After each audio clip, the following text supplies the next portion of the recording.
clear transatlantic divide is emerging over the Iran crisis. As the United States ramps up military presence in the Strait of Hormuz under Project Freedom, Europe is drawing a line.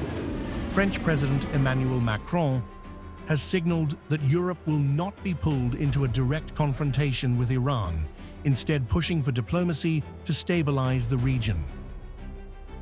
The stakes are high. The US has deployed guided missile destroyers and is escorting commercial vessels through one of the world's most critical oil routes. Iran has responded with warnings and enforcement of a naval blockade, raising fears of a direct military clash in waters that carry nearly a fifth of global energy supplies. If we go to Hormuz Strait, I think we have a very important role to play. A lot of us were around this VTC we co-organized with Kiev, and Georgia was with us in Paris with Friedrich. And we had a lot of Asian countries, a lot of African countries and Gulf countries. And it was very impressive to see that everybody was aligned.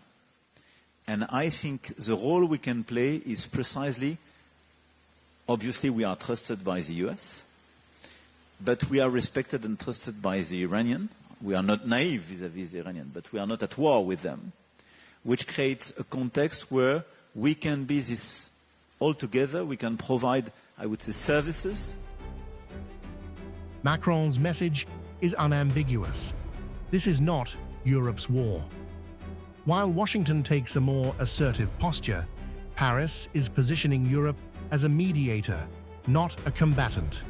The focus, Macron says, is on reducing tensions and preventing further escalation in an already volatile region. I would say services from diplomatic, military, and economic and financial side in order to facilitate a free reopening of Hormuz Strait. And this is exactly the strategy we are preparing. The planification work was made last week in London. So now we are in a situation clearly to facilitate such a reopening, which puts us in this situation to be this reliable partner and to open this free road. That reopening refers to the Strait of Hormuz, blocked for weeks amid the conflict, disrupting global trade and sending oil prices higher. Europe now aims to leverage its diplomatic channels with both the US and Iran to restore maritime flow without triggering a wider war. The bottom line: while the US prepares for confrontation, Europe is pushing de-escalation. Macron's stance marks a strategic shift, asserting autonomy, avoiding entanglement, and offering diplomacy as the only viable path out of the Hormuz crisis.